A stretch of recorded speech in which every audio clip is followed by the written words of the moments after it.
Televiewers, welcome to this first edition of Prime Hour for this week, and this evening we're going to be looking at the federal concepts of government. We are asking ourselves whether parties that are propagating the Federalist ideology are doing enough to educate Cameroonians on what they have to offer in that direction, and we are also going to be looking at what it takes to be a president of Cameroon. What does it take to run for presidential elections? Does it suffice to declare oneself ready to take up the office, or it takes a whole lot of organization, systems amongst others to be able to stand for such an election? We are going to be discussing on these two topics with panelists who are with me in the studio. Fah Elvis Tayong is the Under Secretary for Communication for the Cameroon Renaissance Movement. We're glad to have you once again with us this evening. Thanks very much, Mr. Kum. It's my pleasure marking present here today. And greetings to Professor Maurice Kamto and other members of the Cameroon Renaissance Movement, Olivier Boubouin-Nissak, the spokesman of Professor Maurice Kamto, as well as Professor Alain Fogge, and a host of others who are still being detained illegally at the various detention centers. Not to talk of those who have been clamoring for general change in Cameroon and are still under detention even at the Kundingi maximum prison. Greetings to the people of Gonoko village, His Royal Majesty Dr. Fomiki Waters, and to all those who come from Bingui Central Subdivision. But then, greetings to the panelists here, knowing fully well that I'm in the midst of men of God. So I think that we'll be fine-tuning to see exactly how God can use them and accompany them for the change that is required. But I think above all, Mr. Kum, the greatest joy that I have during this period of electoral voter registry exercise is the fact that even the church has realized that there is a need for them to let Christians be part and parcel of this exercise. And so I want to thank the church for that, because if you don't do that, then evil people will lead you and they will affect the work you are doing in the kingdom of God. Thank you. Okay, also with us for the very first time is Reverend Esoe Emmanuel. I'm sure coming all the way from, is it Kumba? Kumba. Yes, Chief Town of Meme Division. We're glad to have you for the first time on Prime Hour. Thank you very much, Mr. Kum. I'm delighted to be in the program today, and I believe that it's going to be awesome. I want to assure our viewers that it's important that Christians should be involved with the electoral process, because the Bible says that if the righteous lead, then the people rejoice, and we cannot just leave things in the hands of people we think are not capable. Okay. When the people we think are capable are just sitting on the sidelines. So it's important that we bring it also from this perspective. Thank you so much. Okay, we are glad to have you, and we hope you're going to become a regular on the panel. Reverend KELVIN KUKWALOH, who is also coming from the Chief Town of Foursquare Division, they call it OPEC City of Limbe, is in the house with us. Good evening. Mr. Kum. I'm glad to be here, and this is my first time here, and I'm so happy that I'm on TV and on this platform to express what God has laid in my heart and what I've seen by experience.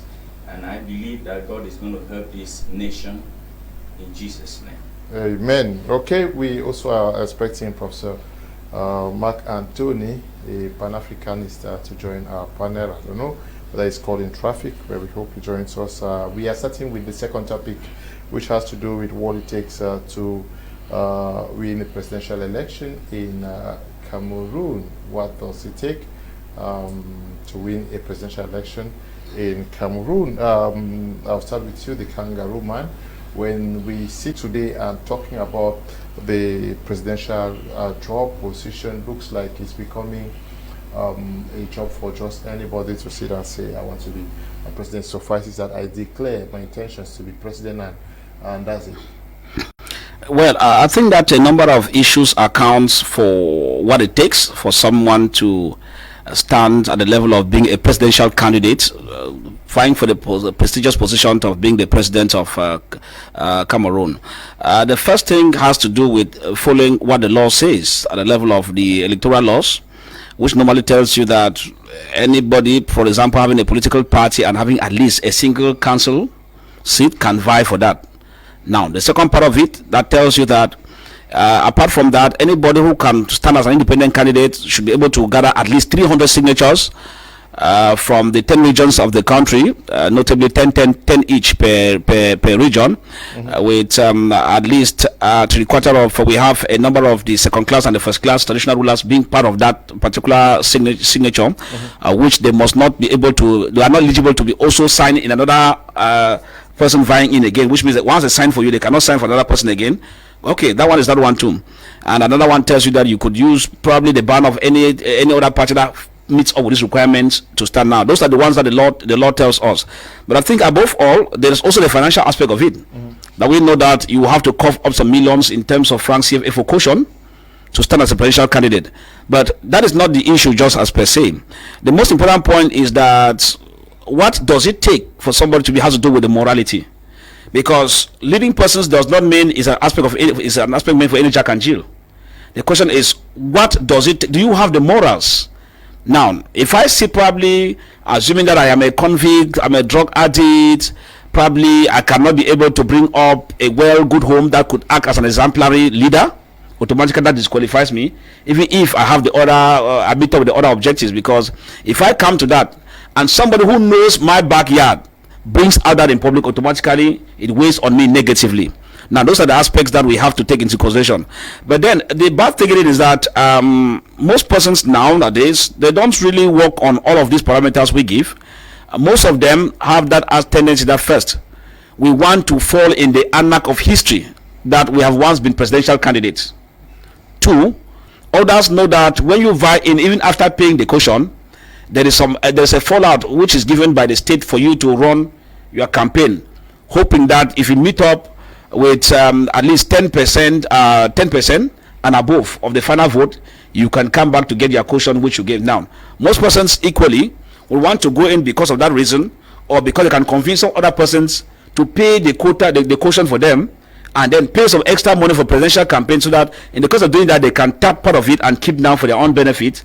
And then after the process, you know. But the bad thing about the whole issue is that while we're talking about what does it take for some persons to postulate at the level of being presidential candidates or being vying for the prestigious position, the bad thing is that many persons who postulate know very well that they will make it or they will not make it. Now, the category of persons who know they will not make it, they are very much aware. Now, for example, I have a party. I don't even have any headquarters. I have 6 members of my family in a party, and probably I meet some guru, succeed to convince him, and he tells me, go ahead, I'll give you money to go in. At the end of it, you discover that I'm playing to the gallery, because in my mind, I know that Cameroon comes on. If we are talking about over 5,000 polling stations, I have only 6 members in my family. Where do I get those 5,000 representatives to cover the 10 regions? It means I know that I'm only going to accompany others. And that's why most times with some of these jigsaw puzzle games, at the end of it, you find some of them telling you that no, they at the nick of time, they say, no, I have decided to align with A or B in this presidential campaign so that we move forward, especially for those who don't want to be disgraced. So at the end of it, it is a whole jigsaw puzzle game. But the main thing is that most persons who go in for this process only go in for self-aggrandizement. They go in for chicken change, and they want to make fame that I have once been presidential candidate. It defeats the purpose of it.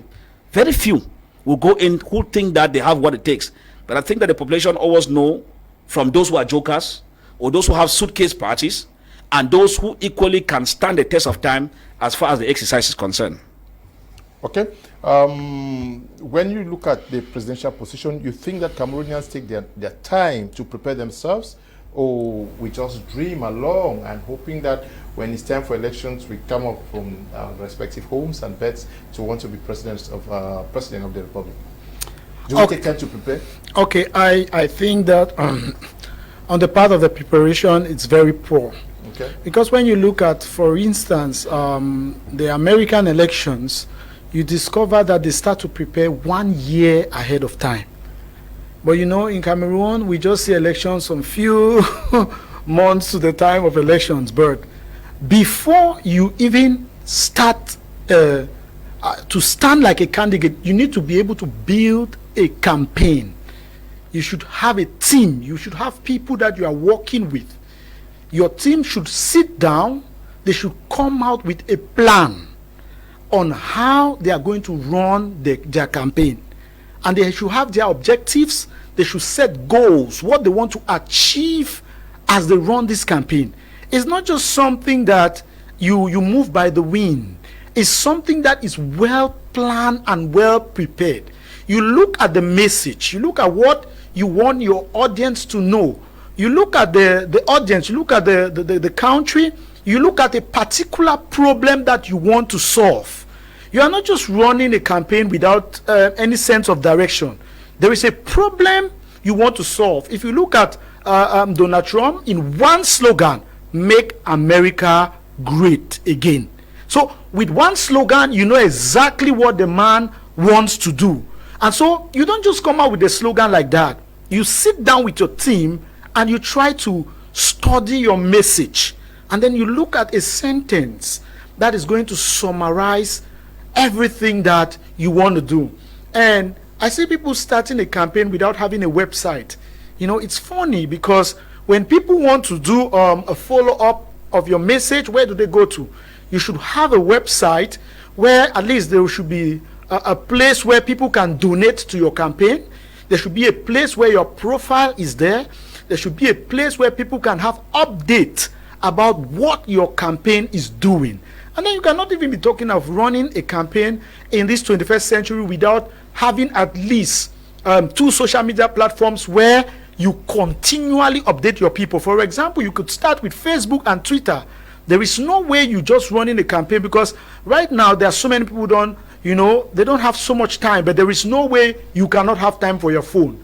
There are ads that they pay for. See, if we have people who are serious, especially in this country, who really want to run a winning campaign, then I think they need to do thorough preparation, Mr. Leo. Because when I just sit down and I watch what is happening, I don't see seriousness with the people who are running, they are running to become president. I don't see seriousness. You have to be all over the place. People have to be on their Facebook page and they see your message popping up. People have to be on their social media and on Messenger and they see something about you popping up. They go to Twitter and they see something about popping up. On Google, they want to Google and they see something about you popping up. You have to be all over with your message, convincing the people that you can present a better alternative for this country. Okay. And if it is resounding, I'm telling you that people are going to follow you, even if they won't, but they'll pay attention to what you have to say. Thank you so much. Now, Prophet, what I don't know whether God has revealed something when it comes to these persons who want to be president. Is it that God does not want to give Cameroon another president, or God is very comfortable with the current leadership? There is some atmosphere that is causing persons not to be more serious in what they want to do? Because after the last presidential elections, we've heard very little of those who wanted to be president. Is it to say that they are no longer interested in the presidential function that they wanted to occupy previously? Okay, Mr. Kum, thank you for this wonderful privilege. I want to begin with what the ruling party has brought up. Electoral autocracy is a problem in Cameroon today. That is the multiplicity of parties. This has been an issue. The reason is when the ruling party brings up things like this, it is to bring confusion in the mind of the people so that they will not be focused. Because if they are focused to have one party, they will be able to stand against the ruling party. But now everybody wants to come up with a party. That is the problem. And now since everybody wants to become a presidential candidate, now nobody is ready just to maybe be focused to get the mind of the people, because you need to win the mind of the people first. If you don't win the mind of the people, you cannot win the mind of God. If you don't win the heart of the people, you cannot win the heart of God. So the heart of God is the heart of the people. So if if the presidents of the various political parties come together and they make one party and then run against the ruling party, I think there is going to be victory. And looking at the aspect of revelation, whether God has revealed something or not, I personally has been praying over this nation, and I've been asking God, why is it that there have been no change? Why is it that there is no one that can stand up and then even do something better than the current government? And the Lord began speaking to me, and God said to me, he said, the reason why this country has not had anybody that can overthrow the ruling party is just because of one thing. He has not seen anybody who is there for the people. Because God is looking for that person that is going to be there for the people, not for himself. Most of the people who are there for various political parties, I don't want to mention any political party, most of the people who are there for the various political parties, they are there for their stomach's sake. And that's the reason why everybody wants to become a presidential candidate and has a party.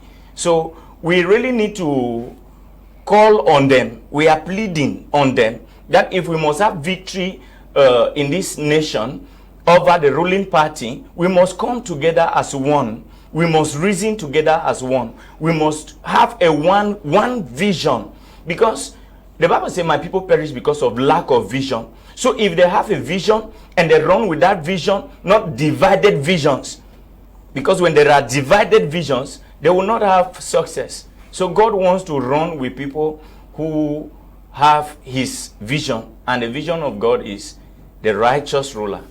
Okay, is it the righteous ruler? But just that the CPDM does not create parties. It is persons who apply for creation through the Ministry of Territorial Administration. But why should we expect the CPDM to come and fix political parties? Are they themselves not conscious of the fact that the CPDM has power and wants to keep apart? Mr. Kum, we know that in our country it is it's the government. It's the government that speaks. When power is from one direction, everybody respects. When one person has spoken, everybody listens and everybody respects and everybody follows. It's just like Moses leading the children of Israel out of Egypt. Yes, I want to put it that way because all of them, we Cameroonians, we are just like float, that we are just towards one direction. Nobody wants to think on his own, and nobody wants to. When you look at, when I spoke about the multiplicity of parties, what I said is the ruling party has given this opportunity. There could have been a law that will be talking just about one or two parties. It will be okay. Yeah, but the multiplicity of parties is to make sure that people will have that aspiration to come up to be a presidential candidate just for a show, because sometimes you just really see their impact is not really felt, just for a show, and before you know, many people are coming. We have many political parties in Cameroon, Mr. Kum, hundreds. We are talking about hundreds of political parties in Cameroon. So if we can come to have one party or two, there will be a lot of change. Okay, things will change. We had presidential elections in Rwanda today, and for vying for the position of president of the republic, we had 3 candidates, 2 challenging the incumbent Paul Kagame. We are also going to be following up with the election results. Elections are coming up in the US. We already know that we are going to have 2 candidates.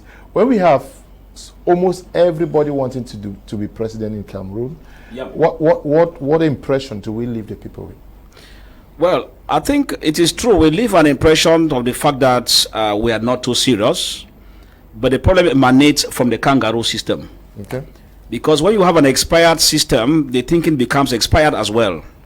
I call it a redundant system because the system put in place by the law of the country gives out what we experience. So garbage in, garbage out. For example, people don't understand that there are minor parties in the US. apart from the Republican and the Democrats. They are minor parties. But they only do the groundwork. When the time comes, they align now with the major parties that stand for major elections. Now, in the system, or in the kangaroo system, what do they have? They will tell you that we can legalize close to 400 parties, because in their agenda and in the spirit of the colonizers is that let them put in place a system of divide and rule, which is very practical in the system of assimilation put in place by the French in their French colonies. Now, in this system of assimilation, what do they do? We put a system of divide and rule that works with the assimilation spirit, so that the people do not have a common front to fight the colonial powers. In the same system, since as the kangaroo systems, especially the French-speaking countries, is manned by the colonial government, France, it explains why they will be able to put in place laws that will permit the multiplicity of parties, such that at the end of it, we'll be able to have numerous parties that are vying in. Take, for example, how do you explain that US of A, 50 states that we have, close to 1 billion population, yet they have just 2 presidential candidates? Then you come to a banana republic that has close to 30 million persons, and will be told that they have 12 to 11 or 9 presidential candidates. Now, how do you explain that?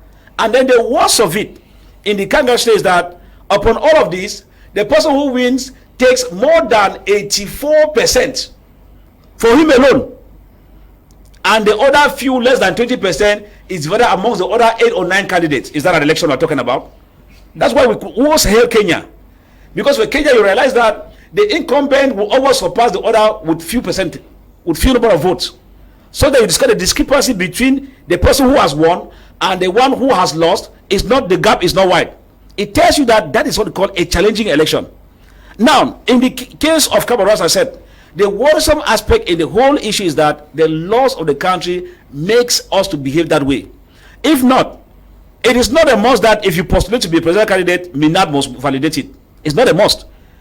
But since as the law says that if you meet up with these requirements, you can equally postulate, and when you postulate, they still accept and allow that possibility of presidential candidate. That's why the election in a kangaroo system cannot be interesting compared to that of Kenya, compared to that of Ghana, compared to that of even Nigeria, where you know that in Nigeria you cannot rule more than 2 terms.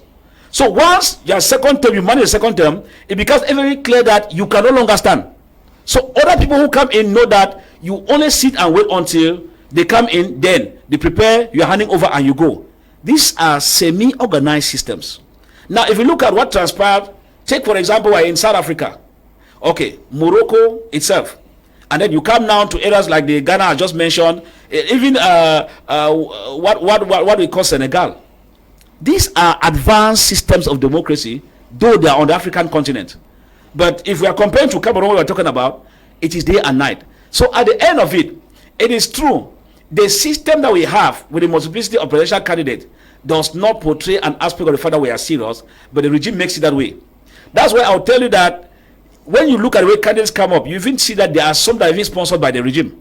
Because how do you explain that they come up and you know that these are suitcase presidential candidates that cannot go anywhere, and yet they are confirmed? You start asking yourself, what parameter has been used to confirm these persons as presidential candidates?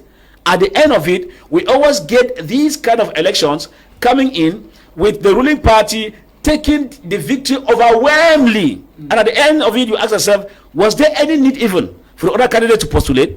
So at the end, I just think that if they want to be making the kind of direction they're doing, let them just say there's no election, so that one person just stays there forever. We know that, okay, we don't even have any election. But if they think that there should be election, it means that they need to adjust those things to give credibility in the election. If not, the credibility we are lacking in the election is caused by Yaoundé regime itself. Okay. Leo, let me just say something. Okay. We cannot continue to allow a regime that maybe we think is not doing well to define how the presidential election is going to go. Because I think that, I really think that there are other things that we could do. For example, in the United States, the media plays a very big role in ensuring that a particular party comes up. For example, if you don't have a certain amount of points, they will do their presidential debate. You will not be qualified for that presidential debate. Now, if the media in Cameroon also takes it upon themselves that, okay, fine, if we discover that this person does not have a certain number of people following him, there's no need for us to promote this person. We should go in and look at the serious people who are actually bringing people into their party. They really want to win the elections. We can organize something like a presidential debate, you know, so that these other ones, you know, they will not be given the popularity. Because if we don't force the election to be narrowed between a particular set of candidates, and we keep saying that, oh, the regime is not making it possible. The regime does not want it to be possible for him to be removed. They don't want it to be possible for them to be taken off stage. So anything they could do for them to remain in power, that is what they will do. No matter how we stay here, we keep crying, that's what they would do. When Donald Trump was banned from Twitter, Elon Musk bought Twitter and reinstated him. So there must be people who are willing. They are die-hearted people who want to see a change, and they are not just willing to see a change, but they are willing to engage. Because I think what happens in Cameroon most of the times is we talk more than we engage. We don't engage in the change, but we talk about how we could change, we should change, and then it ends up that, oh, the regime has, you know, taken captive of everything. But who is doing something to change something? And I think that the first person I'm looking up to is the media. They could start by doing something about the situation. Okay, you want us to start profiling before we can expose, especially as we are working towards elections. But my question that is still going to come to you again and to him has to do with whether those who say we want to stand for presidential elections know what it takes. We know that to be president of the republic, you need mobilization across 10 regions, across all the divisions and subdivisions of Cameroon. Do you have what it takes to get that representation across all the regions of Cameroon? Do you know what it takes to have representatives at the close to 25,000 polling stations? Do we really measure this before saying we want to be president? Very good, Mr. Leo. That's why I said we take people serious who have not proven that they have any of the things you are saying. We already give them a stage. And then, you know, we have so many candidates. If we could put systems in place where the media says, before we give you our audience as a presidential candidate, you should have proven that you could reach to all the 10 regions in the country, and you know, you have representatives there, your campaign is working there. If you could prove that, we can start taking you serious. And if we could limit these people, these kangaroo people, just like he said over there, if we could limit them, what we are looking for, a presidential race where it would just be between 1 or 2 or 3 persons, we ourselves will create it without struggling to have the government to do that, which they will never do. So that's what I think. Okay, we have what we have to know is that we have 25,000 polling stations exist in Cameroon for different direct universal suffrage elections, like presidential elections, parliamentary elections, and municipal elections.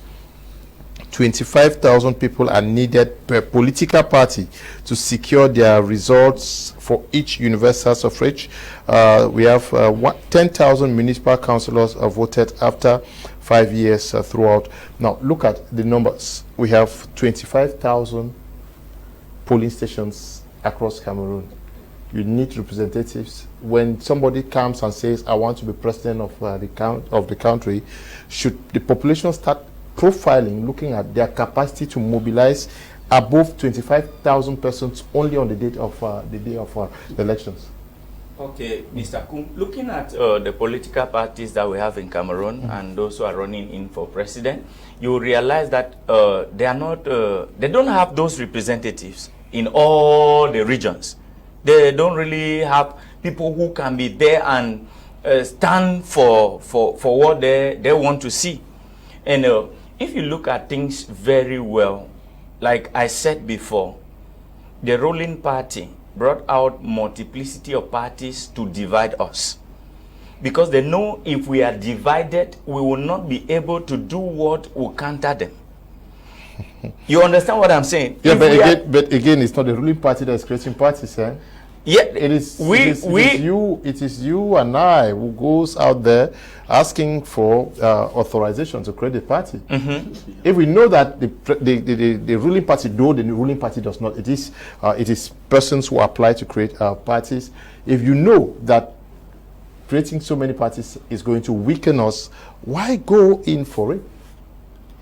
That's why I said, because many of us, we just want to have that name. I've been a presidential candidate. Yes, many people just want to go there. I've been a presidential candidate. And looking at your question, if you look at to have representatives in various regions and in various polling stations, to have them, it is not easy, Mr. Kum. The reason is that you will be fought. You will be fought. If you want to even have those represent, it is not easy because the people are even afraid of their lives. They are afraid to go and stand there and represent you. So with the multiplicity of parties, somebody is afraid, if I stand for this party, this one will be against me. I'm afraid of my life and things like that. Life-threatening situations is making a lot of people to withdraw from such things. Look like, let me give an example like Prophet Frank who died. If you look at Prophet Frank, when he came up with the party, he was attacked in Douala. He was attacked. Why was he attacked? Who attacked him? Why? Because the lives are being threatened every day. And see the way he died. What happened? You cannot explain. So you look at some of these things, Mr. Kum, you will see that people are running away from their life, for their lives. They are afraid of death. They are afraid to stand in for people. And now why are they afraid? They have not also seen somebody that can stand for them. Because this issue of people creating many parties, it is as a result of they want something for themselves, they want something for their stomach. They are just a lot of people are just in there because of what they gain. Okay, they're interested in what they're gaining from every education. Fah Elvis Tayong, so many persons have created 300 and above parties, not because they want to stand for presidential elections, but surely to use it to gain a position or gain some favors from government. Yes, it has been like that, and the reason is simple. As I said, when we have a kangaroo setting, first, the thing is that most persons who go in for that have those reasons, and one of the reasons has to do equally with getting favor in the government because they need to get some benefits.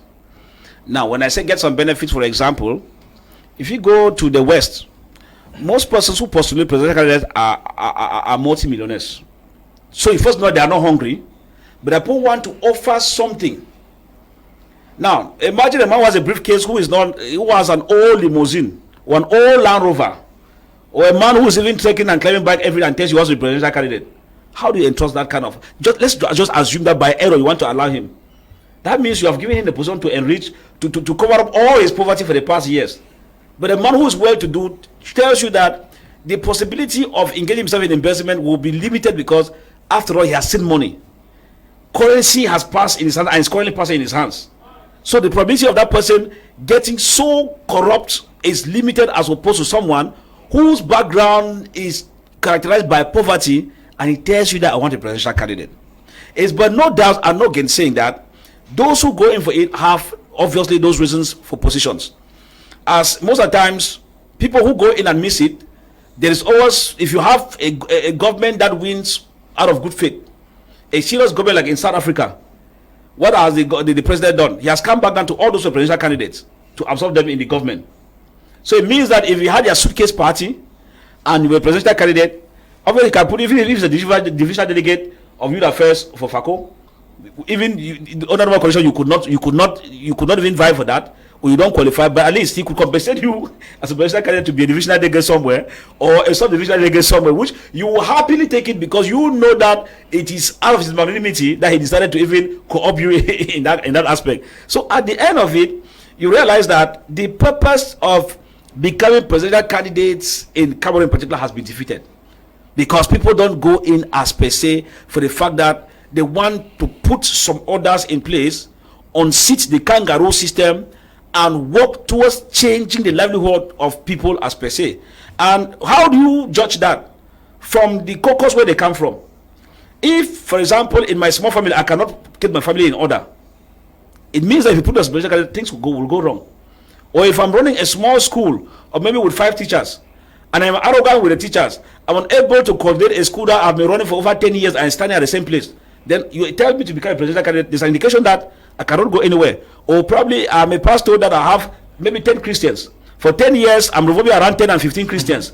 And you put me presidential candidate, what do you expect? It means that I will still be standing at the same position. So these are the things that you can be able to judge how somebody comes in. But once these persons are called, you are able to trace their life as people who have changes in their life, in the activities they carry. I say moral aspect also matters a lot. Then you can know that these persons can. If, for example, I'm a drunkard, every day I am in Bonaberry, I'm in some popular places, I drink every day and get drunk. And the next day people see me falling in the gutter. And tomorrow I postulate as a presidential candidate. Something should be wrong if somebody tells me that no, that man who put it presidential candidate means even a man who wants to vote for you surely is born of the same feather like you. So all these things, they matter a lot. So it's a whole school of thought. But I think apart from that, now the jigsaw puzzle comes at the level of how do you man a presidential team? Communication wise, how do you pass your message? All of this matter. Even though we understand that for those who don't fear God, they can equally call in a nice communication team. They put in place all these objectives of what they intend to do, and then when they take over, devil comes in now. I want to stay with you. We're talking about needing 25,000 representatives across 10 regions for the 25,000 polling stations. Yeah, 25,000. That would require 25,000 persons. Yeah. But it also requires having a system where you can easily fill in persons to man a government. Yep. It requires a structure that has to take care of the economy policy. It requires a structure that takes care of communication. Like, it requires a complex system. Yep. Do people really know that before you even start listening to somebody, you need to go into some of these things, the capacity of this person to roll out a complex system capable of running a nation? For that, the population, they don't know. Because if I'm eloquent now, and I'm postulating, oh, Kangaroo now is our candidate. But what you are saying is what people need to know. That's why the media is there. That's why one of the man of God here said, media has a role to play. Just like what my media prime is doing, is educating the people. Because if you look at it, for example, in 2018, when I was managing the communication team of Prophet Frank, of blessed memory, we had a communication team, bilingual for that matter. The communication team was made up of 12 journalists. Now, we had that same team of project management. It was made up of not less than 7 persons. Now, we had a handful of teams. Now, if you came to our head office there at Bonaberry, former Senor at Bonaberry at that time, realize that every night the teams are at work. And we had what they call evaluation. What have you done? What have you not done? And we were working under pressure. Now, you discover that I think somebody like Senior Barrister Keremuna had a similar scenario. System. I got that he had all those kind of teams manned and they were all at work. Because it is from there you know that this person can man a government. But now somebody who is there, communication team is the person himself, presidential candidate at the end, he's the communication officer himself. The presidential candidate himself at the end, he is the man who's manning the economic team. At the same time, he is the cashier. At the same time, he is the accountant. Finally, where are we heading to? That kind of man, if he becomes president, the money we're embezzling for 2 days will be money you can use to build a country for 20 years. So these are things that quite matter a lot. But the truth is that the populations are still to come to terms with that. Because for us, we move on man no man. Where do I belong to? If I'm a presidential candidate and I'm a pastor, automatically all Christians are lying behind me. You will find a Christian who will say, let him go and vote somebody else. Because by virtue, If I'm a pastor, pastors automatically rally behind me. Whether I meet up with these things you are saying or not is not their business. The problem is that Pastor Fah is the one going in, so we have every obligation to vote Pastor Fah as presidential candidate. Now, the worst of it is tribalism. If I'm coming in and I'm from Bengui, it means that everybody from Meta automatically aligns. Whether my objective is clean and clear, the only thing that no Fah will pick in, he must go in for presidential candidate. Now, you see, these are the things that we have a long way to go at the level of educating and building up our democratic process in terms of manning elections and manning things like presidential team, because these things, they move on tribal lines, they move on professional line. I am a lawyer. Automatically, all lawyers, more than half, three-quarters of the lawyers mobilize themselves for me. If I'm a journalist, automatically, more than three-quarters of the journalists are lying behind me because they see me as a journalist. They think that if I'm there, first thing is that I'm in a living condition. If I'm an engineer, you give huge gombo to journalists. If I'm an engineer, architecture engineer, automatically they rally. So you see that it defeats the purpose. But in a developed world, people listen to what you have to offer first, and you will be surprised that your own member of the family is not with you.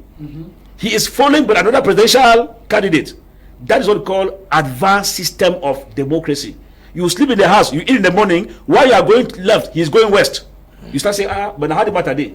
But then your ideology does not sing well with him, but somebody else's ideology sings well with him, and so we now discover that this is where I said that if you look at all what I'm saying here, Mr. Akum, it still means that we have a long way to go with democracy. I have said that Africa in real terms is right with Africacy and not democracy. Because with Africacy, we still realize that we still have things that tie us down, that we cannot get up one morning and want to tie up with democracy like Europe or like America. That one a lie. Because sometimes the fact my father is a presidential candidate, if I even go against it, it's already a taboo in the family. My siblings will not want to catch up with me, because how do you say you are not supporting daddy who's going as president? Well, that's efficient, does not even tie. Okay. So we have a long way to go. Fah Elvis is watching us live from Limbe. Berinu Eve is watching us from Yaoundé Emmanuel. For Dieudonné is watching us from Bonaberi Douala. Gerard Ayungs is watching us from Bomenda. Councillor Abdul Rashid is watching us from Limbe. Newsoni Lucius Joshua is watching us from Bambui. Honorable Tosam Kennedy is watching us, says good evening to everyone in the studio. May God bless you all. I'm watching from Limbe Mile 4. Chance KB Bright is watching us from Kumba as usual. Solomon Fomusos is watching from Boya Road Park in Kumba. Greetings to Mr. Kum and your panel. Thank you. Neba Ambe is watching us live from Canada. Chutazo Prince Wimopao is watching us from Santa. Gordy Brown is watching us from Womb, Cameroon. Foursquare Clovis is watching us from Etudi Yaoundé. Tebong Hadison is watching us from Bamenda. Chin Bong Moyong is good evening. I'm watching from Makibum. Okay. Atem Gwendi is watching us. Tiko Ngala Clifford Bernu is watching us from Bamenda. Balanjo Divine Kengwele is watching us from Tui in Yaoundé. Eno Didier Makia is watching us from Ndu. Okay, we're looking at the possibility of people who want to stand for presidential elections. We are doing this for our audience to start also thinking, reflecting as to who presents themselves to run for a presidency. Now, can someone today say, I want to be a president, when for the past, since the holding of the last elections, we have not seen or heard anything about them? We know of the Anglophone crisis. We've not heard them talk about the Anglophone crisis. There was a fire incident in Bamenda, Denmark. We did not see them. There are lots and lots of things happening in Cameroon and nothing from them. But we expect, or we are going to be expecting to see them wanting to run this country. Well, that's why I say that before you even think of becoming a presidential candidate, you should be able to have a team, and you should be able to sit down and plan for these things, because people need to know who they want to follow, and people need to know what problem you want to solve.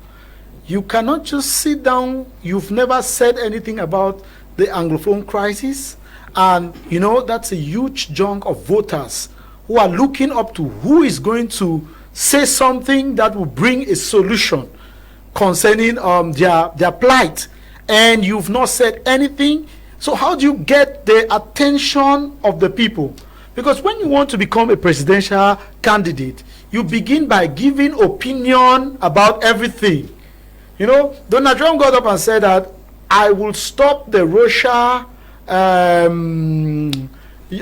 Ukraine-Russia war in one day. He got the attention. He got the attention of the people. So you have to have an opinion about everything, and you have to, you know, try to pivot it to the people that you have an understanding of what is happening and a possible solution to what is happening, because that is what begins to gain, you know, people begin to gain interest in you, and they begin to look up to you that, okay, who is this person, and then begin to gain interest. Then, like I said, you must have a website. When you pivot something, you go to your website and detail a plan on how you are going to, you know, solve that particular problem. And as people go to your website and they are looking at issues in that same website, you can open a page for volunteerism. We are talking about 25,000 ballot box across 10 regions. You cannot go to all those places on the same day. But when people begin to pick interest in what you are saying and what you are doing from these regions, you will see there should be a place, a request list where people can volunteer to be a part of your campaign. That's what so many people do in the Western world. And you see, before you know it, you have people on all regions who are ready to stand with you. But these are things you are proposing to be done. When should that be done? Because we saw the CPDM party organize re-elections from the cells to the subsection to the sections, and then across Cameroon, that was 2 years ago, we saw the Cameroon Renaissance movement. That is, across Cameroon, they did elections to reorganize, and then it ended in a convention in Yaoundé. Yeah. We saw the Social Democratic Front. They did elections across all 10 regions. It ended with a convention. And if you have not been able to do that grass root work for the past 4 years, how do you engage in what you're saying now? You know, that's what I'm saying, that's the grasswork I'm talking. That you have to start doing it leading up to those conventions. Yeah, so that's what I'm saying. I'm not saying that you get up now. That's why I initially said that you have to start planning maybe 1 year, at least 1 year ahead of time. You can't just get a few months to the election and you want to do all of these things. It's very difficult. Okay, it's very difficult. Now, persons want to be presidents of the Republic. They are going to be coming in. Once that is going to be announced. When we look across today, do you see clear patterns, clear ideologies put forward? That is to say that Cameroonians can easily say this person is going left, this person is going right. We saw what happened in France, where we have leftists, we have right, we have persons we would say they are in the middle or central. Can Cameroonians say that this person can solve this problem today? This one stands for this ideology? Yes, Mr. Kum, coming to your question, we are looking for that leader that can go to the ground, meet the people. Looking at all the political parties and all those who want to run for president, which one of them has gone to Bamenda, tuned up, to those places where people are killed daily? How many of them has taken that bold step to go and sympathize with the people? We are looking for that leader that is not going in for the presidential candidate because of his stomach's sake. We are ready to vote. Mr. Kum, we are ready to vote somebody that will bring change. And that person that will bring change is that person that will go on ground, meet the people, sympathize with the people when things happen. It looked like in Nigeria, even when the other candidate did not succeed, in Peter Obi, you see that even when bad things happen, he sympathizes with the people. That's the sign. Those are the signs of a good leader. A good leader is that person who wants to see people better. He wants to see people fine. He wants to see them strong. He wants to see people healthy. He wants to see them change in their status, in their life, and in many things. So that leader we are looking for in Cameroon is that one that will have that sympathy, that compassion for people. Mr. Kum, we will vote for that person.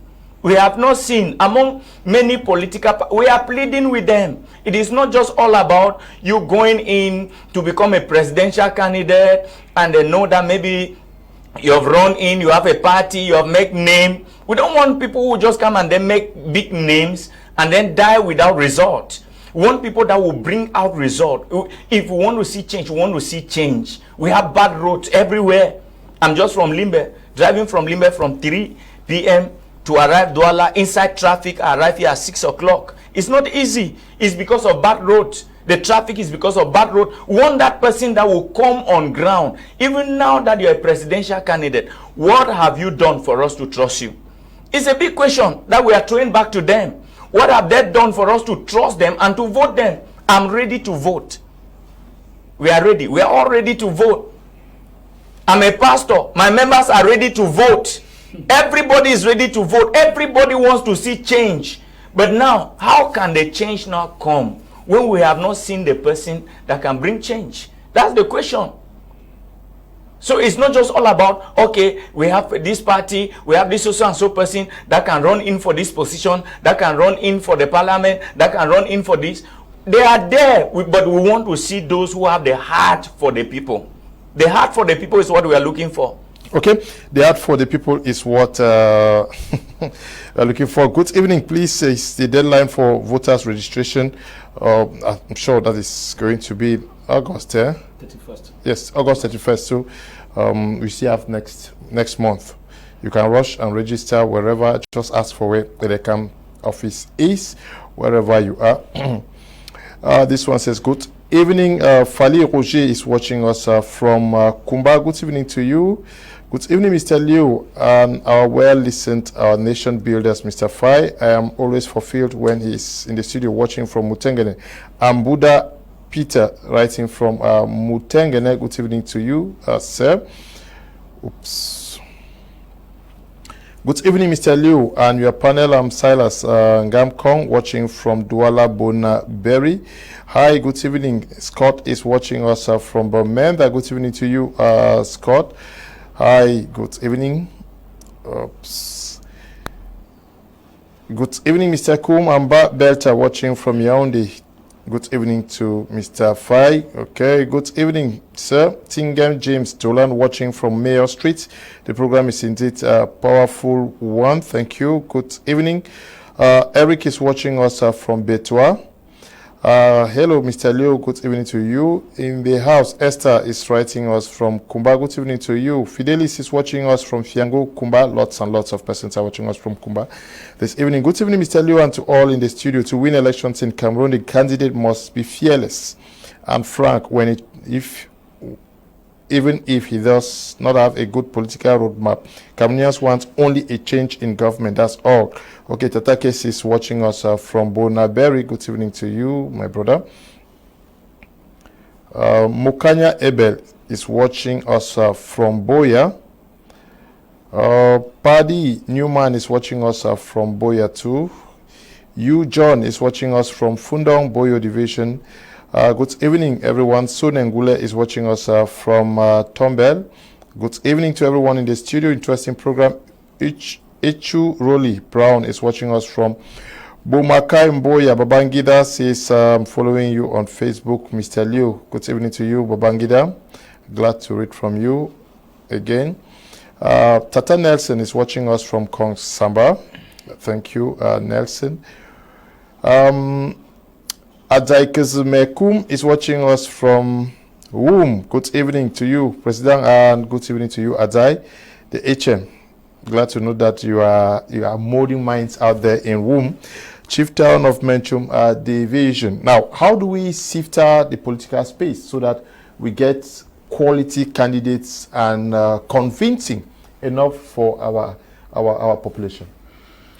I think it's possible to do the siftering. And the siftering can be done just by the population, because the government has its own way of looking at it. As I said, they crafted the method where it is, where even those who don't have the stamina are permitted to be presidential candidates. They crafted it that way to work for their favor, to deceive the world that there's democracy in the country, up to the extent that you have maybe 9 presidential candidates. It means there's democracy.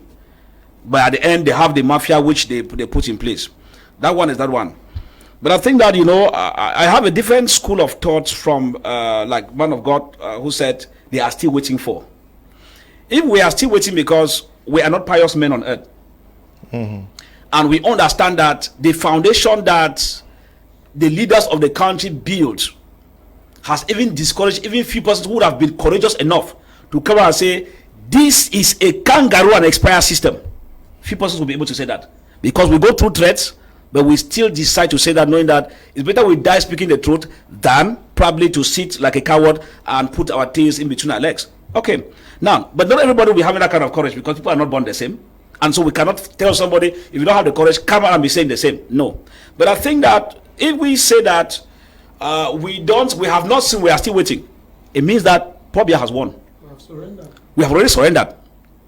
But I think that anywhere along the line, there are individuals or there are persons. If we look at the presentation of these persons, be it through their parties, be it through the individuals who come up, we can even say, okay, for example, Apostle Ambe will see you talking. Why don't we come together as one? And then maybe postulate Apostle Ambe as an independent candidate. The laws are clear on that. We put in resources if we are men of God. Since that maybe we don't have confidence in the other people, okay, this is the only person who can fight. Bam! We force him to be, not forcing rather, we talk with him rather, sorry, not forcing. We talk with him, he sees the need, and we push him forward. It's possibility. Because we cannot say, oh, all of us who are making noise, there's nobody who is capable of being president. It's any possibility. I think from the way we talk, people can be listening. They can know whether this man, if we give him the chance, can do this or not. Or through the banner of this. But we cannot decipher that here because the population is quite intelligent. They can do their own findings, prepare themselves. It takes somebody, a man, to take the bull by the horn. We have so many diasporas who are listening to us. What does it take? We find the way this person talk. There is one man there in Mabanda.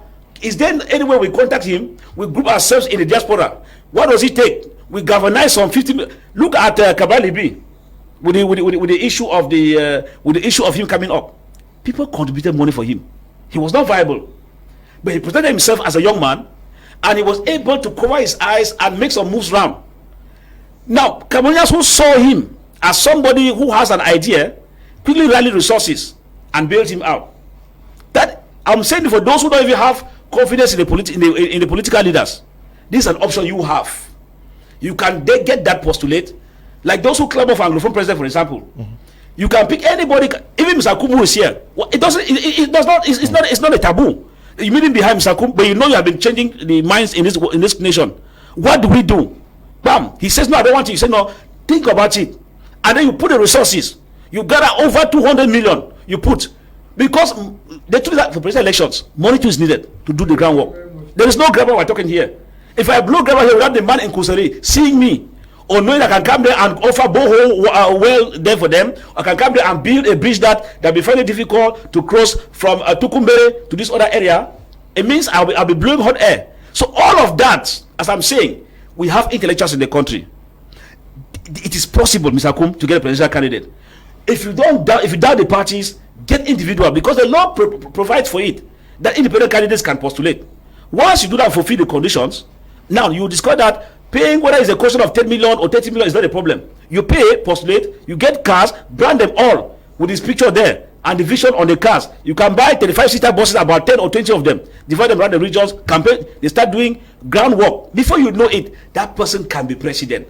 Now, so at the end of it, I'm saying, because I don't want to look like maybe I'm campaigning for CRM, I'm giving us the general view that there is a possibility that if we want to change, we will not take angels to come and rule this nation. It is human beings. And the human beings are with us every day. They are already living among us. So orientate them, because Mr. Tukum, the truth is that there are several persons who can be, but the means is not there.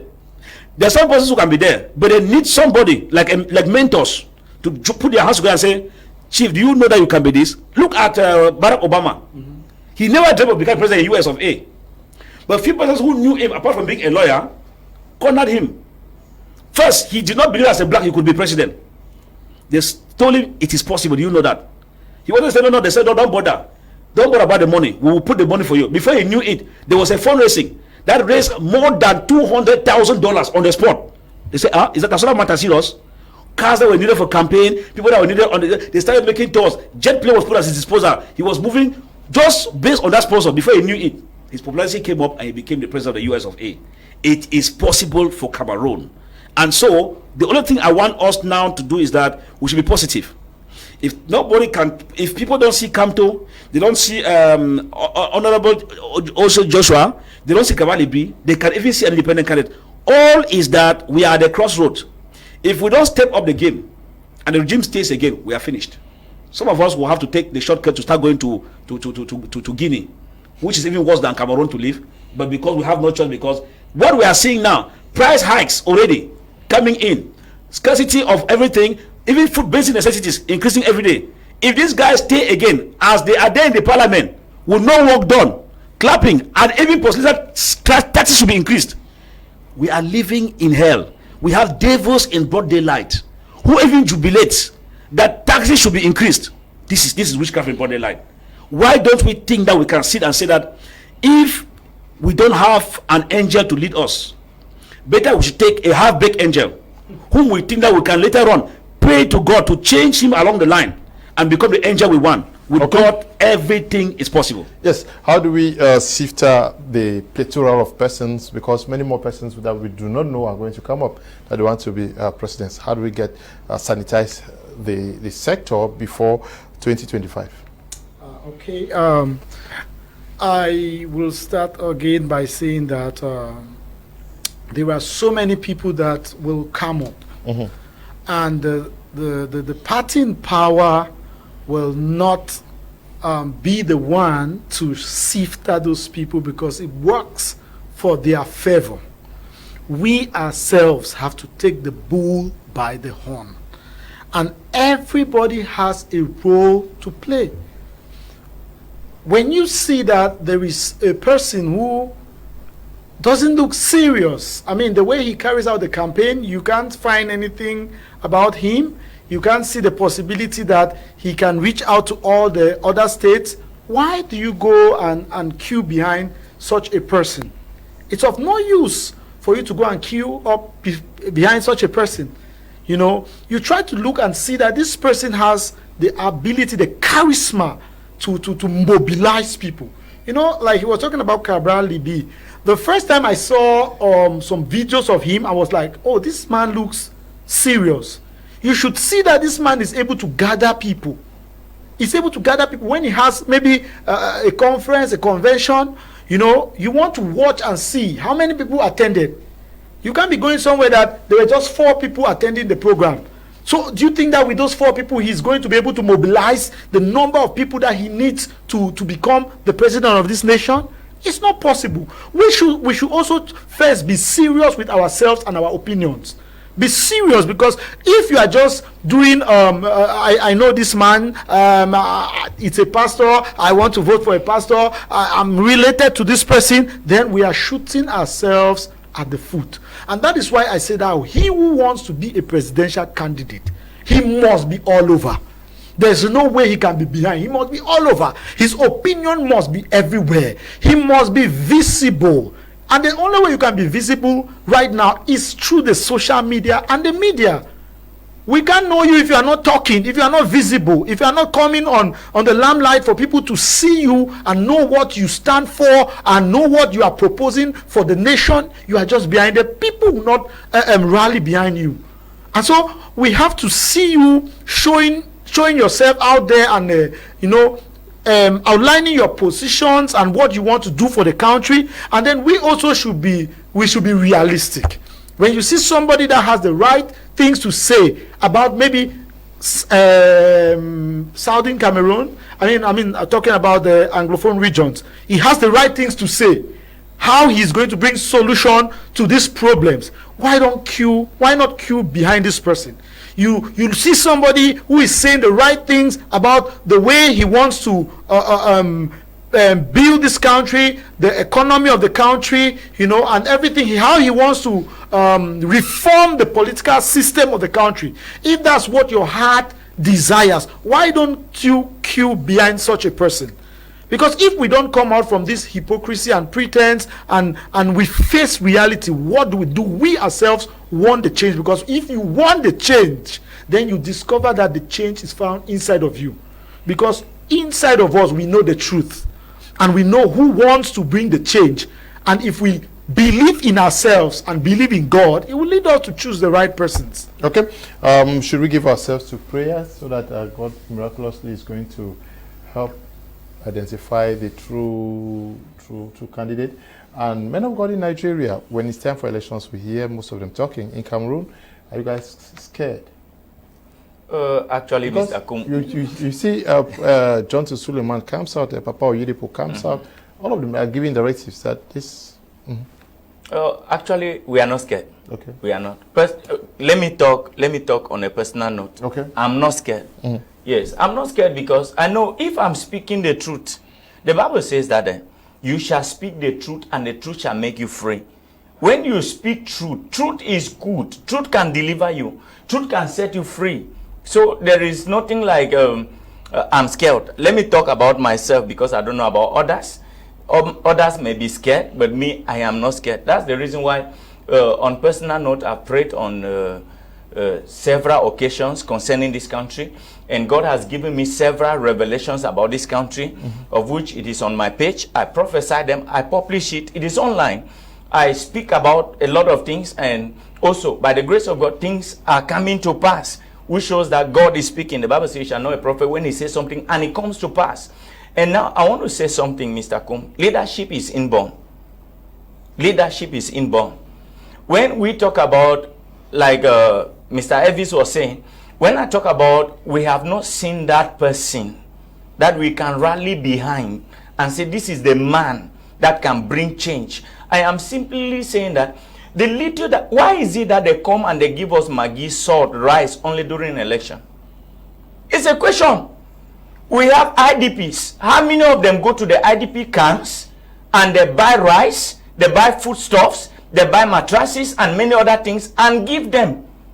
We are not talking about the time of election. Don't do that at the time of election. Do it at the time when it is not election. We will know that this is something that is in you. You want to see the people live well. You want to see change. That's what we are looking for. We want that leader that, look at, okay, let me talk about this man of God, Prophet T.B. Joshua. You look at the way he lived his life, giving to people. That's leadership. If with that kind of a person, he's doing that from his own personal capability and capacity, he is not a president. He's not running as a presidential candidate. You will then know that if you put this man to be the president of a nation, the nation will change. So change comes when the people have seen you bringing the change. We want to see, he spoke about visibility. We want to see people on ground. That's what I was talking about. I want to see presidential candidates on ground, helping people, helping the less privileged, trying to see how they can bring change. When there's an accident somewhere and people die, they go to the families, they condole with them, they mourn with them. The Bible says, mourn with those who mourn. Go and mourn with them. You don't even give consent, no sign of consent. Yeah. Even on social media, we don't see them posting. They don't post about it. They don't talk about it. It's a problem, Mr. Kum. It's like they are on this electoral issue just for their stomach's sake. That's what I'm talking about. So we want to see change. And for us to see that change, we want to see that inborn leader. It's not like I'm ready to vote. I've registered for vote. I'm ready for that. I want to vote. I've never voted. That's the honest truth. But this time, I want to vote. I'm ready. That's why I see the change. The women. I'm ready to vote. I think yes, we want to see change. Yeah. We want to see change. And the change has come already. Yes. And as from every direction, we'll embrace it. You ask a question, Mr. Kum. Looking at this nation, we need prayers. Not just prayers.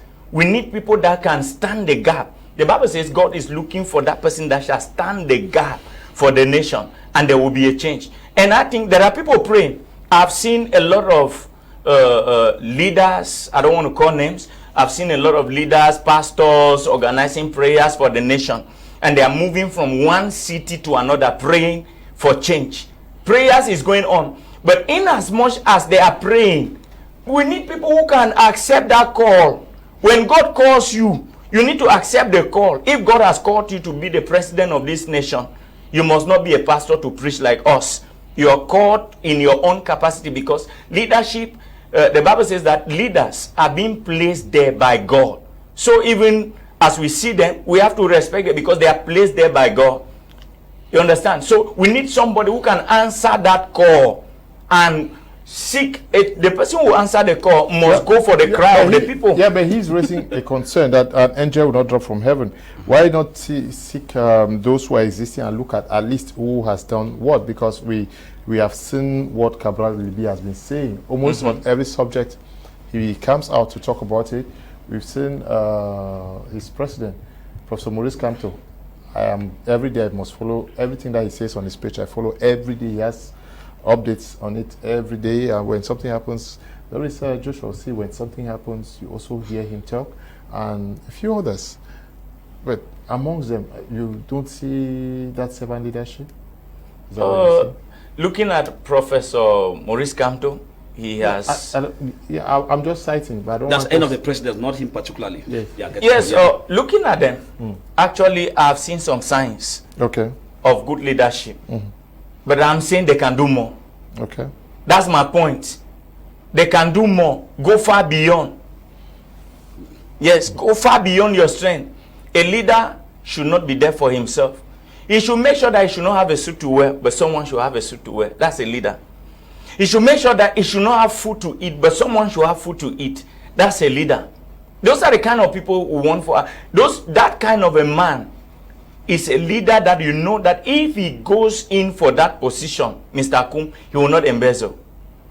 Because he is there for the people. He's not there for himself. He's not there to swell up his bank account and become rich and make his family rich, make his family members rich, make some people around him rich, and then the masses are suffering. That's what we are looking for.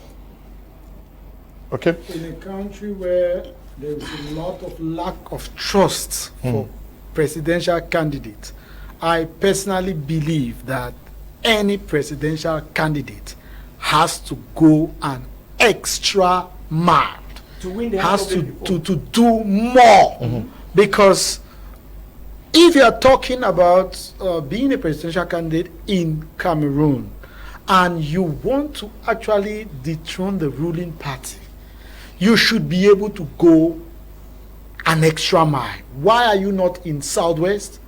Why are you not in Northwest? You should be able to do something that will touch the heart of people. Look at Trump. He was shot and he pulled himself outside the shade covering and said, fight, fight, fight.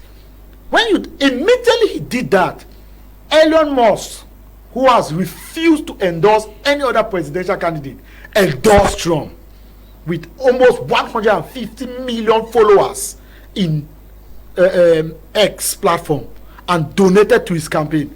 There are strong men who want to see somebody who is strong for them to stand behind him. Because I'm telling you that if you do the oath, you enter into the Anglophone regions now and say, we are winning this election. Just the fact that you came, there are some people that will just say, because you came, we are going to vote for you. I watched Trump's campaign. He entered into one of the places that no presidential candidate has ever come there. When I listened to the interview, they were asking him, are you going to vote for Trump? One of them said that just because he came here and no other president has ever come, we are going to vote for him. So I think that our existing candidates are doing well. But I'm telling you that if you want to win in this present Cameroon, you have to do something crazy. You have to do something extra. Something that people will know that this man is ready to die for this country. So we will stand behind him. But if we are still looking at you from afar and we are seeing that you yourself are not ready to die, because anybody who wants to because for this presidential election, it shows that for you to dethrone the man that is there, you must be ready to die. You will be ready to stand on the media and say crazy things, say unbelievable things. But the essence here is not something against a political party. Because standing for we are not excluding the current president from it. So he may, if Cameroonians are very comfortable and find reason for him to stay on, they should vote for him. Yes, but we are looking at what does it take. Let's look. I want us to look at the financial aspect of it. What does it take to win a presidential election if you are not from a very rich financial background? How do you convince Cameroonians to come up with billions for you to run elections across 10 regions? The communication budget, transportation budget, you have to be running machines.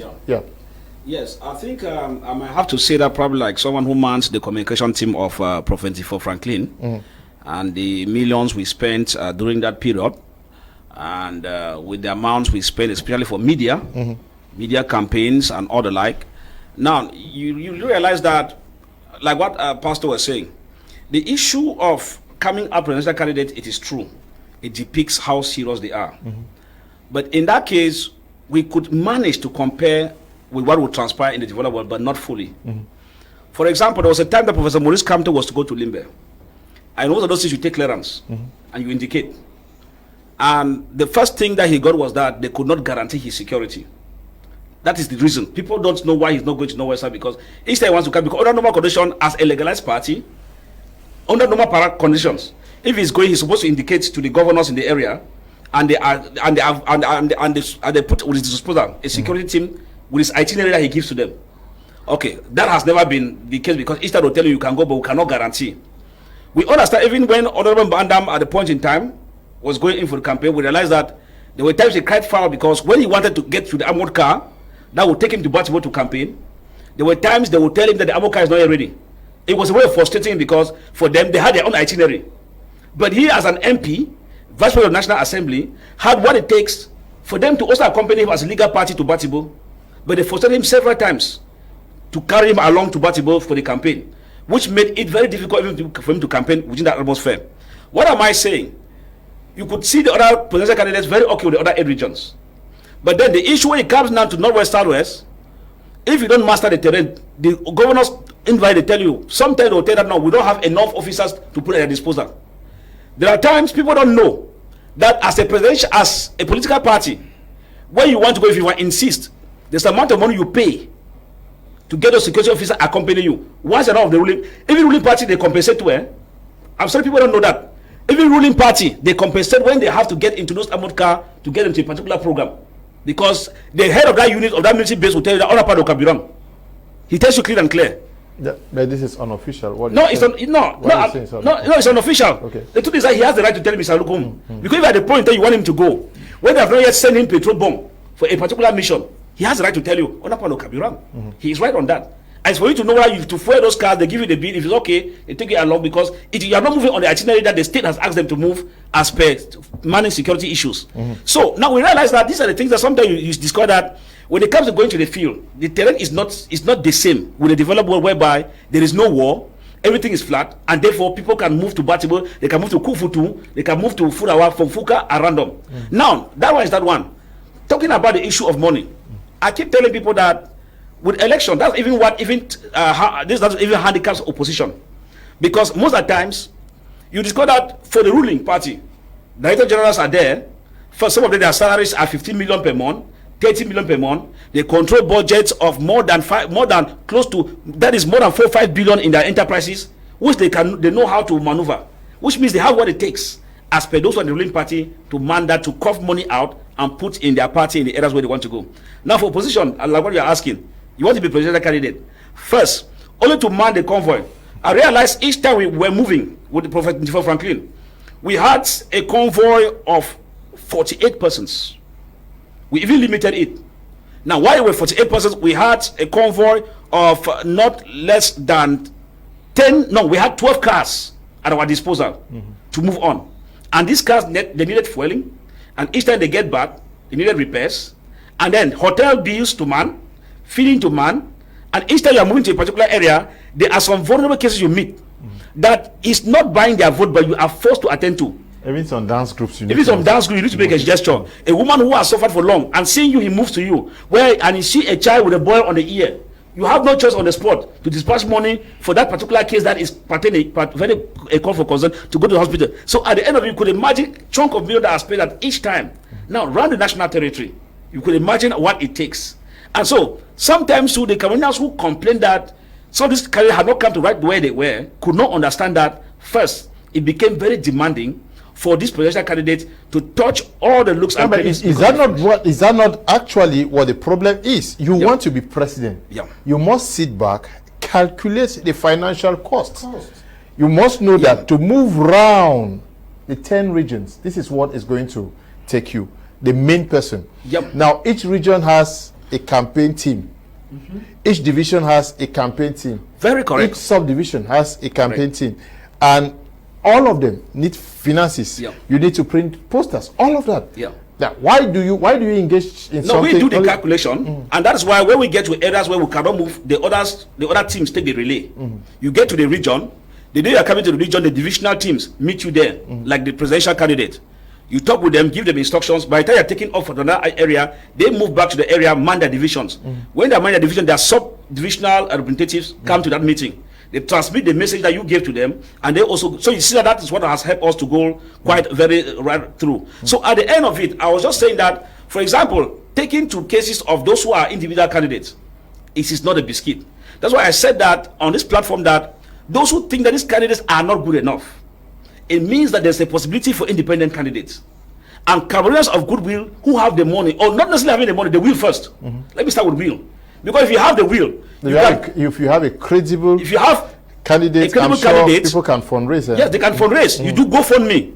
You start in Germany. You started this. I said Kawali did that. It was practical. And today he is an MP. Because he hadn't single money to man all of that. And so we think that, what am I saying? Look, we have gone past the issue of crime because we need a change. Just like what Pastor said here. And so if we need a change, if the candidates we have, for example, are not worthy to our eyes, which is normal, because anybody judges from the way he thinks, and it will cause them to work more. But there are other alternatives, what we're talking about. Take, for example, people in Genbo don't know that, very few people can still recall that there's a borehole well put there by MRC. All right. They have done that in a number of areas in Bangante, they did that in the Far North region, that officer which was refused inauguration. And finally we told people just be drinking the water, whereas the state had not even offered them water. But then we said these things like what Pastor was saying here are not supposed to come during campaign. They're supposed to come before. That's why if I am an electorate, those who come to give me bread, Maggi, and at that time, I collect and eat and give them a vote of no confidence. Because, for example, if not the friend of a CRM, each time we want to carry out a move, the move is rejected by the administrative authority. Each time we want to carry out a move in a particular area, either they are banning a meeting that should not hold, either they are saying no, we are not permitted to this area for reasons best known to them. At the end of it, it stipulates that. But generally, any presidential candidate, as per se, will require money, as I was saying, Mr. Kum, because even as a single candidate, I have said if Cameroonians watching us now think that they have other alternatives, let them organize themselves, put a GoFundMe. We have even Professor Mac Anthony. There are many Cameroonians. Tell us that this is the person you want. Do a GoFundMe, raise more than 300 million, and work starts on the ground. It should not be during the eve of the election. Because you're doing the eve of the election, you automatically you'll be losing, because people will think that you have come only because election is there. The time is now. But the question is, how many have been able to do that? Especially with bona fide Cameroonians who have what it takes. First, the knowledge is there. Mr. Kum, Cameroonians are rich. Let me talk about those who are in the diaspora. We have engineers, doctors in Germany, engineers, doctors, nurses, business tycoons in America, and all the like, who are Cameroonians. What stops them from saying, okay, truly we want to unseat the regime that will be making our parents to suffer? Because if you don't unseat, you'll be sending more money to the country every day, because their people are suffering. Now, a brother who left the university, who would have been working and released and allowed to rest, he has to be bothering every day in US. Bro, I don't get this. Bro, I'm in job until he's sick. We need for carry hospital. If you want to bring that to an end, come together. Either you are supporting a party candidate or you are supporting an individual presidential candidate. All is that you come together, put in resources, because, Mr. Kum, we should not deceive people. Resources are needed to run a presidential election. That one is a fact. If we sit and blow hot grammar here, and we cannot accommodate the candidates with finance, we ourselves have failed them. Because they will have the ideas to help us. They will come and say brilliant ideas. But how do you build the station out when you don't have kobo in your pocket? Yes, we already have moved from the last presidential elections to this one now. How do we get those who, from every indication, are not serious, not to this step, not to bring confusion, and allow those who have proven that they're serious to go on with the process? Because having people across the nation, even if you have 50 billion given to you today, you need people in all 10 regions to run the campaigns for you. You need them in the divisions to run the campaigns for you. How do you go about it? We are still on the sifting process, so that we get the serious guys. Yes, Mr. Kumba said something. If little is given to you and you're able to manage it well, and you prove that you're a leader, people can easily trust you. And they will support you. Like he says something here, Cameroonians are rich. It's true. Very true. They have billions. There are people who have billions. They are rich, but they are looking for that person that is a leader, that can manage their resources well. For people to trust you with resources so that you can manage it and do what you want to do, they must trust you. The little you have received. Like, you see, what is it that is making people to leave from one political party to another? People leave SDF to another party. They leave this party to... Because you cannot be standing behind a candidate for 10 years and you're seeing no result. If you're seeing no result, why should you keep on supporting that candidate? Why? Because the people that have been there, we need to see them. Mr. Kum, show to us, they should prove to us that they are capable of leading us. We will support them. That's my take. And that capability should be in the aspect of the little you have had. What are you doing with it? What development have you brought? How many people have you helped? How many IDPs have you given food to? How many people? So what we are telling the audience is now to look across the political prism and start profiling. It's necessary. It's necessary for leadership, because you should not just look at somebody, okay, this person is this so and so person, he has this level of education. It's not all about level of education whatsoever. You can be a doctor in this, and in that, and yet you're lacking in leadership. So we want to look at that people that they can do well in the aspect of leadership. What are they bringing in the society? What development have, even the area where they are living, the quarter where they are living, what development have they brought? That's how we see a good leader. That's how we will queue behind you. That's how we will support you. That's how things will move. What development have you brought in the area where you are? Just the quarter where you are. I want to tell you, Mr. Kum, I have gone to some of the quarters of this presidential candidate, and I have realized that even the road leading to their own house is a problem. If you cannot fix the road that is leading to your house, the government will not come and hold you for fixing a small part that goes to your house. Even the road leading to their own house is a problem. So how can you fix national road if you're not able to fix the one that is leading to your house? Just to buy gravel, the council, the government will not stop you from buying gravel and just throw. Why will you not just buy gravel and throw to cover those potholes that is leading? Water, you are going, like this is Douala, you are going to a house or to a quarter that a presidential candidate is there, and you see the road is so bad, and we want to see that development. Let it start from your environment. We will trust you. We will follow you. We will support you. That's what we want. It's very, very necessary. Like as I've said, Cameroonians are ready to vote. They are ready. I'm telling you the truth. They are ready.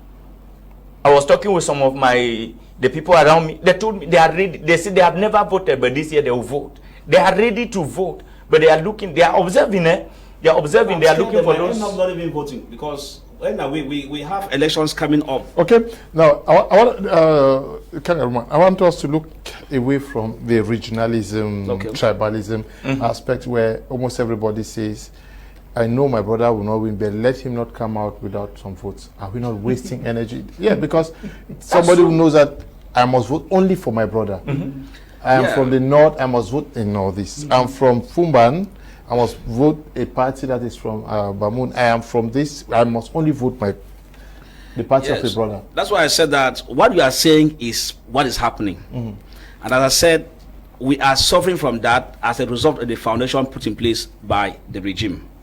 Because when a regime put in place a country built on tribalism, how do you explain that they will use tribal sometimes to weaken or disenfranchise you? They will use your own brother to fight you. You get the point? They will use your inner house to fight you. They will use your tribe to fight you, and all the and these are careful techniques, man. Why are you not blaming the Cameroonians? Are you telling me that the regime called somebody from Jombe Penja to say you must vote only Paul Erikinge? They said no. Let me answer that, Mr. Kum. Why do I say the state mans this carefully? The tool the state uses is to control the economic power of the people. One, the system mans it technically in a way that there is a level you remain there, so you become vulnerable. Most of the youths that are used in rigging election is not because they like. Now, what is that? They take advantage of their poverty states to tell you that if you go and vote multiple times, you come in a particular hall, you collect 10,000. If you go and do this, you come and collect 5,000. Now imagine if these youths had the opportunity to be having jobs, like some of us are pursuing, for example. Are you sure I'll be able to go and take the 10,000 francs when I know that I have a job that's giving me over 100,000? No, I'm not hungry. But that youth who is vulnerable in the quarter and a banger smoker out of frustration because he cannot get what he think or he thought he could get at a point in time, resorts to that as the only means of survival. And what does it mean? It means that indirectly the state puts him at that angle such that he say, hey, this is the only period I've seen to enjoy myself in the election. Because this is the only period I can drink, because the politician can give me crates of beer. I'll drink. This is the only time he can call me to his house. I sit down and then he gives me 100,000 francs. Well, organize youths. Let us come out for this. And from that 100,000 francs, I can take and remove 50,000 francs. I use 50,000, and this one can help me feed or buy some of my things. So the poverty state of it, countries that have improved situations at the level of their per capita income, you don't drag them like that easily. Because the youths know that they have a potential in them. First, they can survive to an extent, and so they don't become vulnerable as per se. So the state will not tell you to do that, but the question is, since morning you have not eaten. Now your shoes has become flat at the back of a lizard because you have been moving from one era to the other era looking for a job. Why? The education system mans your brain to be a job seeker and not a job creator. So the diploma you have, you only know that you are only aiming at let public exams come and what they call concours. So that you are writing and failing and aging. The next time is you are knocking doors without experience of a job. Now you keep dropping applications. Jobs are not coming because you don't have the experience. And all serious companies, one person who have experience, you don't have. At the end of it, a politician comes in and is promising you heaven and earth. Don't worry. After this election, just give me a document. I'll go and see the minister. You'll be employed. When he's deceiving you, you become vulnerable. At the end, you play to the gallery. So the state has not forced you to do that, but the entire system manned by the state works it carefully in a way that you become vulnerable, and you are, if you don't have the willpower and the fear of God in you, you are bound to start dancing to the dirty game of it. And this is why you see most of the rigging of the elections are carried out by youths, manned by the retired and old persons who are quite inactive, but they have what it takes to sit down and dish out money. Take a look at it. Why is it that these politicians will not call you and say, please bring me a document? No, you are worth this. Can I give you 500,000 francs to begin a small business where you can start frying plantain chips, packaging and selling? No, they will not tell you that.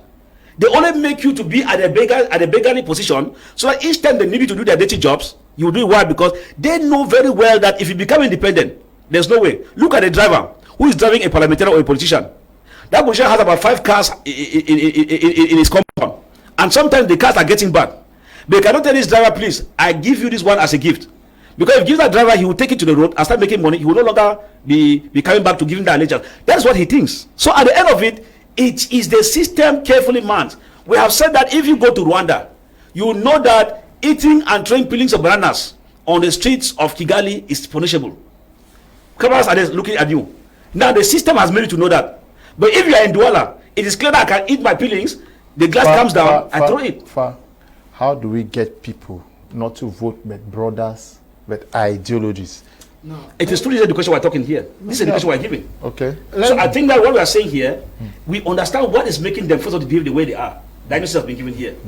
Through the education we're giving now, it now means that they can still shun that poverty to maintain their credibility, take the bull by the horn, and decide not to fall prey to that, and the change comes. Okay. Simple.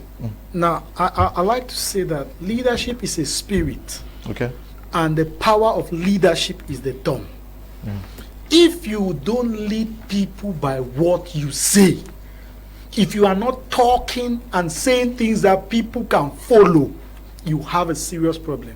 And let me tell you something. I had an experience while I was in Nigeria at the seminary, Life Theological Seminary. Now, when I got to the school, they said a foreigner can never be the student body president of this school. You know, but it came to my spirit that you are going to be the president. This school has been existing for 58 years. We do presidential elections, you campaign, you read your speech, you know, everything. And I was upstairs praying one evening. And then when I finished praying, I came down the stairs. As I was coming down the stairs, the 100 level students were having a meeting.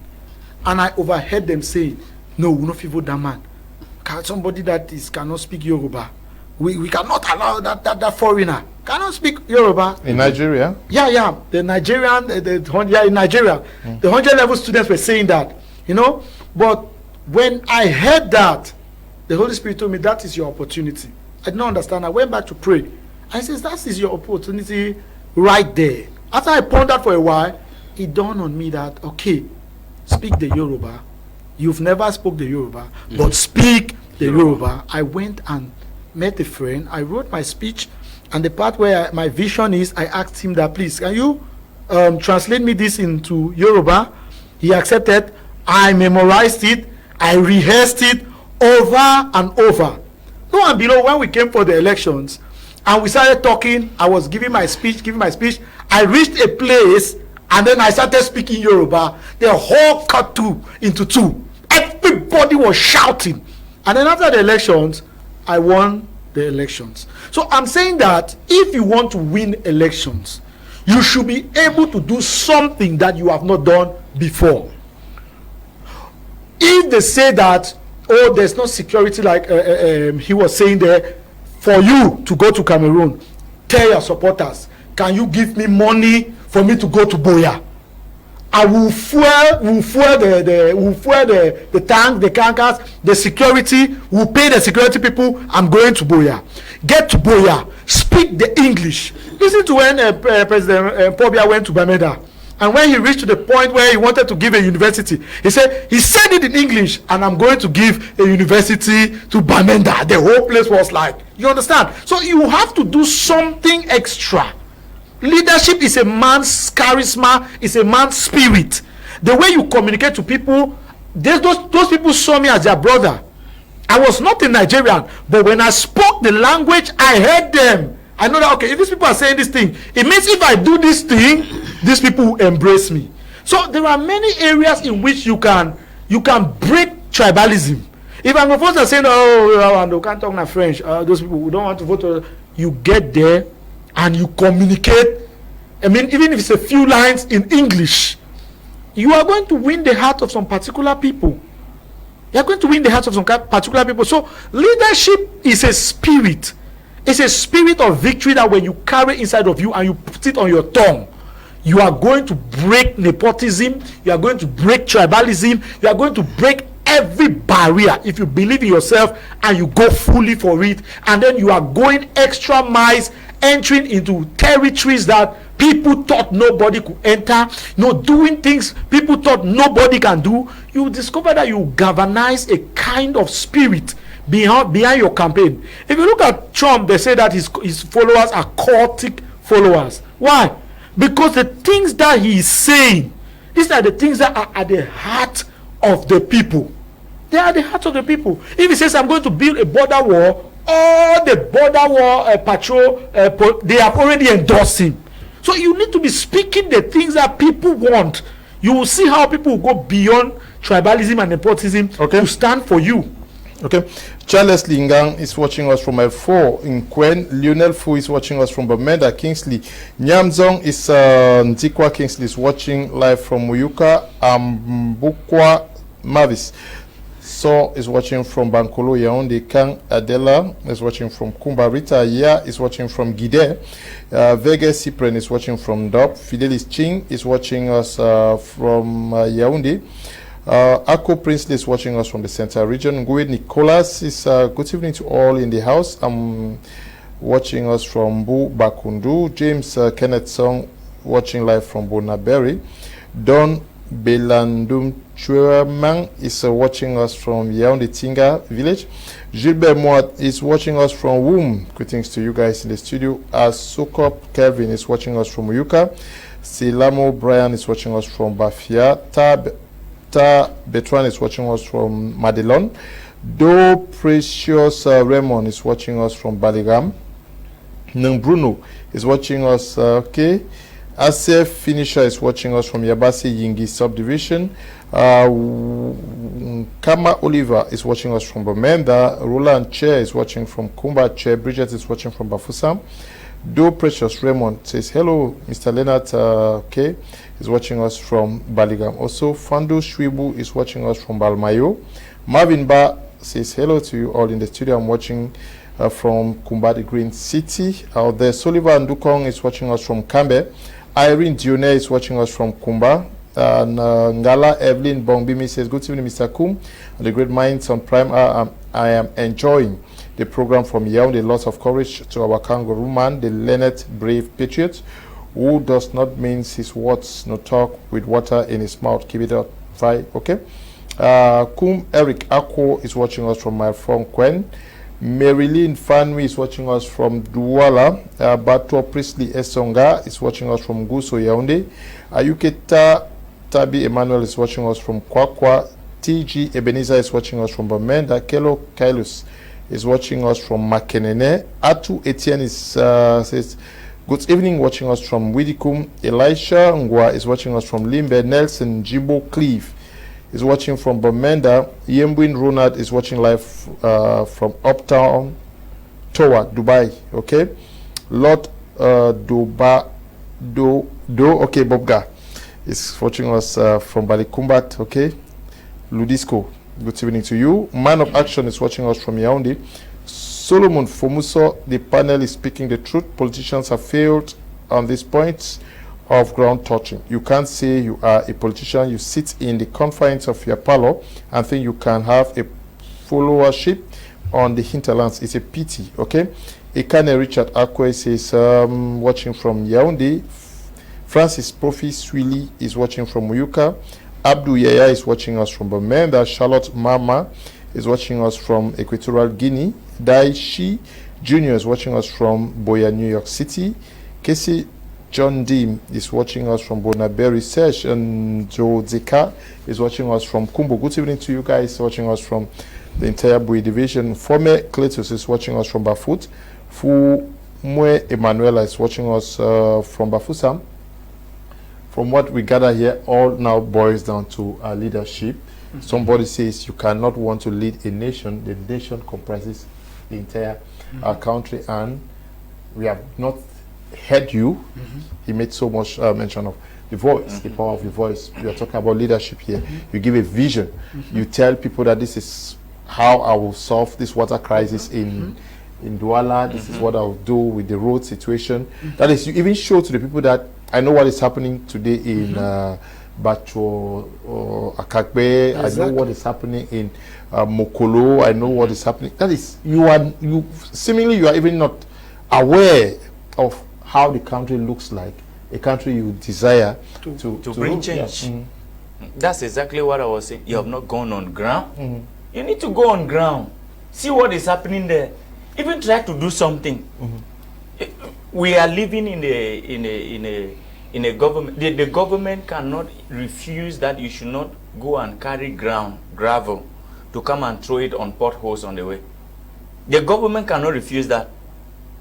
It cannot. You can. They have a way you can go through, and you get to that.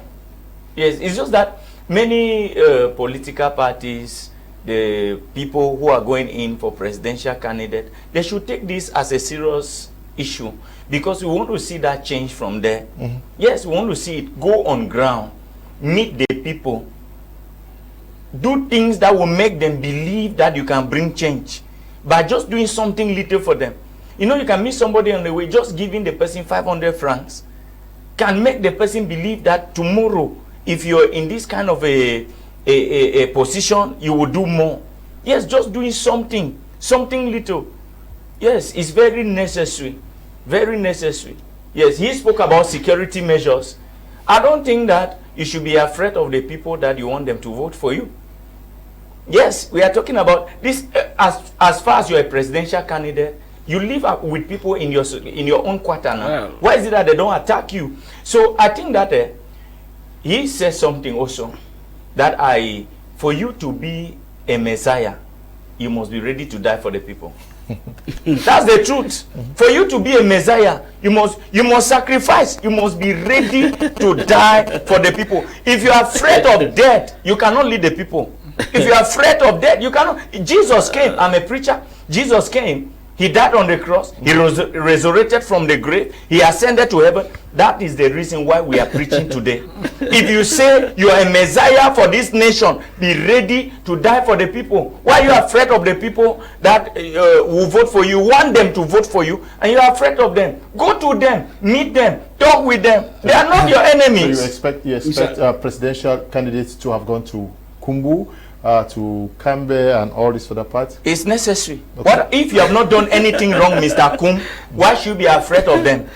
Well, you can go to them. Maybe I just come in. Okay. It's not because I think that if you are kidnapped, taken to a certain place, location, because of something, you must know that they don't. Those people, why would they kidnap you? They must kidnap you because you have done something wrong.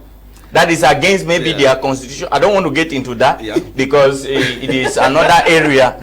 But I just want to say that, Mr. Kum, if you are afraid to go to the people that you want them to vote you, then you want who to vote you? But at least have we seen the move to the people in these other regions?